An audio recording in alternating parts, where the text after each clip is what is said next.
90년대 초반 한 젊은이는 현대자동차 울산 공장 합격 통보를 받고 동네 어른들의 부러움을 한 몸에 받았습니다.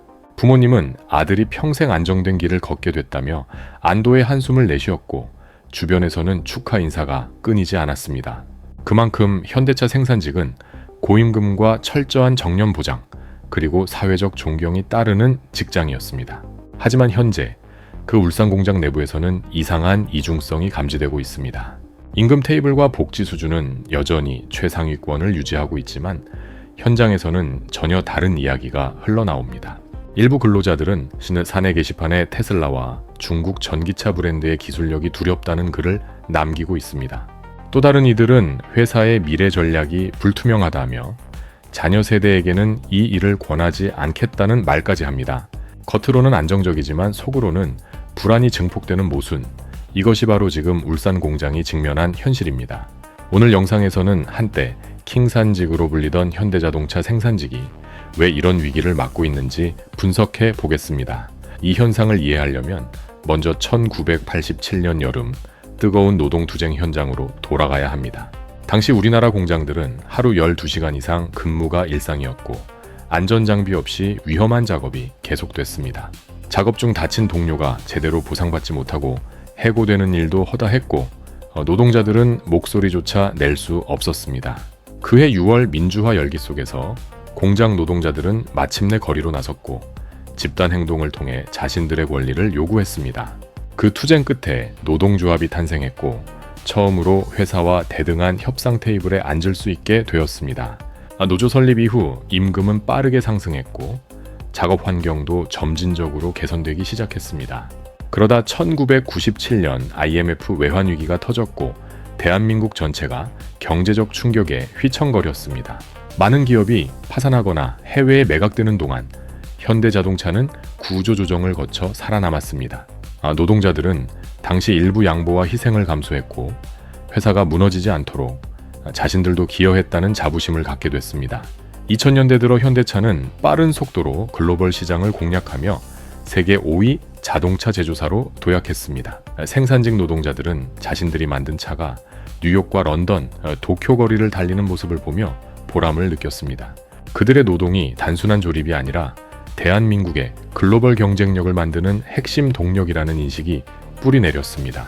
2010년대 중반 현대차 생산직의 평균 연봉은 9천만 원을 넘어서기 시작했습니다. 기본급 외에도 각종 수당, 성과금, 복지 포인트 등이 더해지면서 실질 소득은 더욱 높아졌습니다.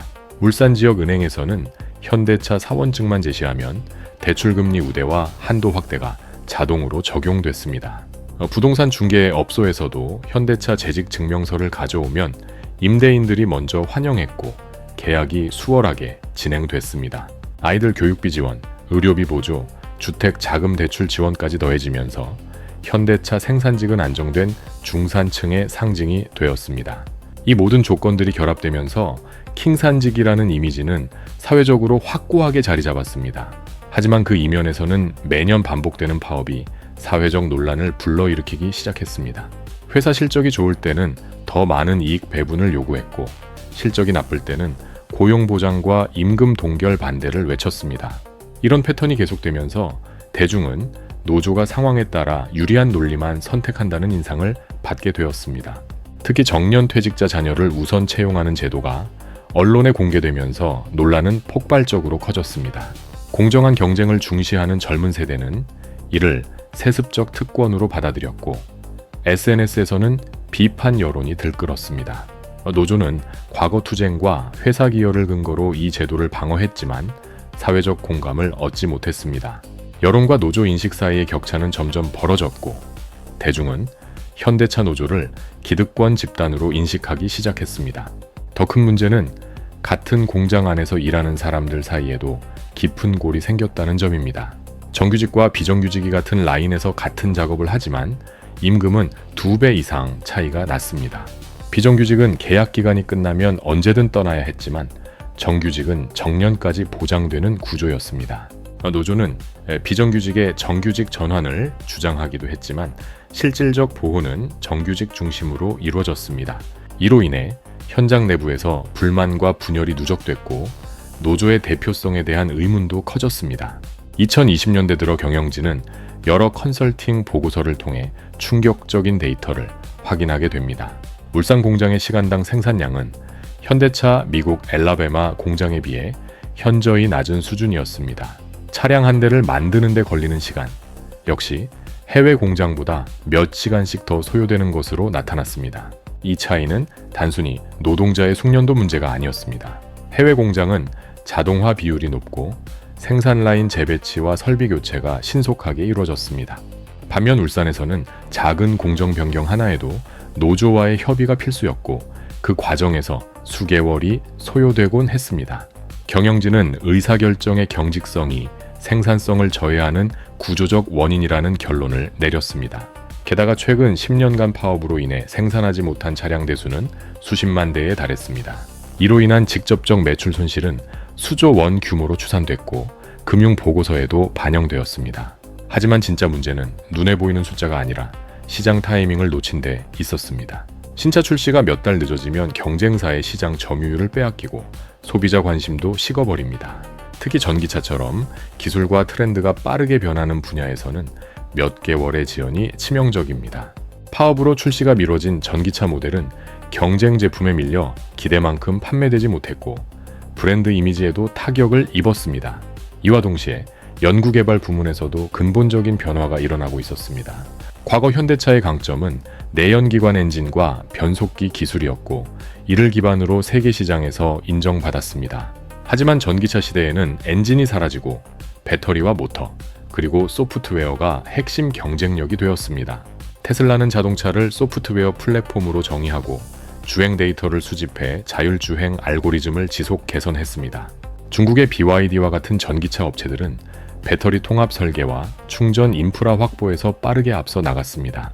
일부 전문가 평가에서는 자율주행 보조 기능과 인포테인먼트 시스템 측면에서 중국 업체가 현대차를 추월했다는 분석도 나왔습니다. 현대차는 전통 제조 강점만으로는 더 이상 경쟁할 수 없다는 위기의식을 절감하게 되었습니다. 이런 배경 속에서 정의선 회장은 미국 조지아주에 대규모 전기차 공장 투자를 결정했습니다. 표면적으로는 미국 정부의 전기차 보조금 정책에 대응하기 위한 선택이었습니다. 하지만 내부 의사결정 과정을 보면 다른 이유들이 더 중요하게 작용했습니다. 미국 공장은 생산성이 높고 파업 발생 가능성이 낮으며 생산 라인 전환도 훨씬 빠르게 이루어질 수 있었습니다. 경영 관점에서 보면 한국보다 미국이 훨씬 유리한 환경을 제공했고 이는 전략적 선택으로 이어졌습니다.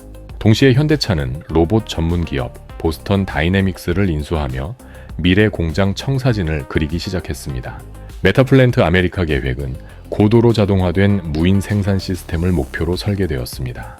이 공장에서는 사람의 개입을 최소화하고 로봇과 AI가 대부분의 조립 공정을 담당하게 됩니다.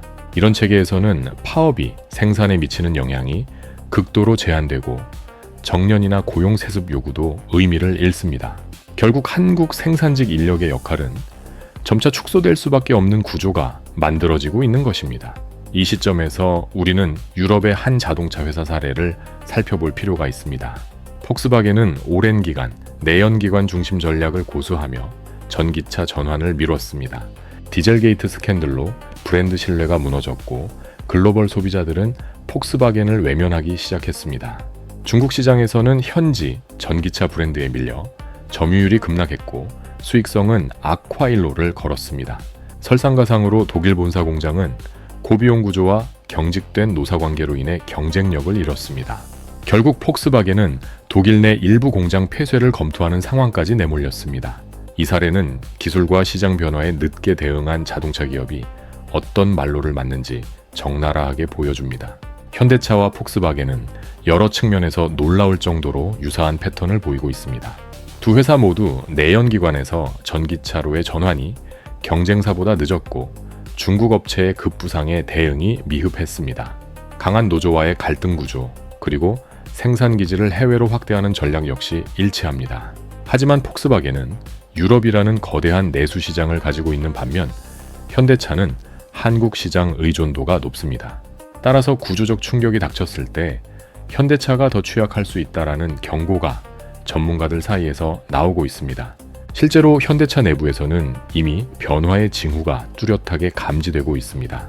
주요 전기차 모델과 신차 생산은 미국 공장 중심으로 재편되고 있고 울산에는 구형 모델이 주로 남아 있습니다. 잔업과 특근이 줄어들면서 생산직 노동자들의 실질, 소득도 감소하기 시작했습니다. 본사와 연구소는 여전히 국내에 있지만 실제 생산은 점점 해외로 이동하는 산업 공동화가 진행 중입니다. 이제 파업을 해도 회사는 해외 공장에서 차를 만들어 수출할 수 있기 때문에 노조의 영향력은 과거보다 크게 줄어들었습니다.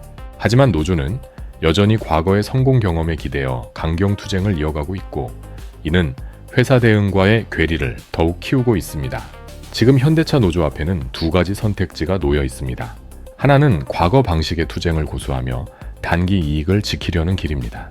이 길은 당장은 익숙하고 안전해 보이지만 결국 해외 이전을 가속화하고 울산 공장의 존재 이유를 약화시킬 것입니다. 다른 하나는 생산성 향상과 자동화 도입을 수용하고 비정규직과의 이익 공유 모델을 만드는 길입니다. 고용 세습 제도를 포기하고 사회적 공정성을 회복하며 회사와 새로운 협력 구조를 만드는 선택입니다. 이 길은 단기적으로 어렵고 내부 반발도 클 수 있지만 장기적으로는 생존 가능성을 높이는 전략입니다. 현대차 노조의 선택은 단순히와 하다버 안출이 한 기업의 문제를 넘어 대한민국 제조업 전체의 방향을 가늠하는 분기점입니다. 한국의 다른 제조업 노조들은 현대차 사례를 주목하고 있으며 그 결과에 따라 자신들의 전략을 조정할 것입니다. 만약 현대차 노조가 변화를 거부하고 과거 방식을 고집한다면 한국 제조업 전체가 경직성의 덫에서 벗어나기 어려워질 것입니다.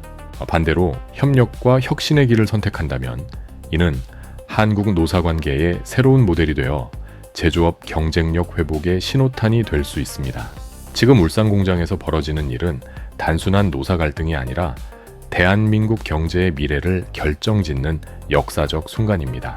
과거의 영광에 안주할 것인가 아니면 미래를 위해 변화할 것인가 그 선택의 시간이 바로 지금입니다.